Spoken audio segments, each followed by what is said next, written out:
Hi!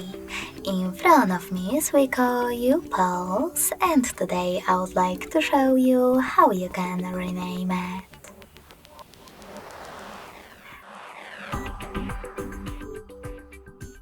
First of all, go into Settings and tap on Bluetooth section. Following that, tap on this switcher at the top to activate Bluetooth. And when it's on, select those three dots at the top right corner. Then click on Rename this device and type in wherever you wish to. So sorry, misclick.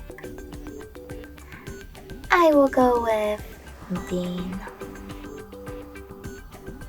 When you finished, click on Rename.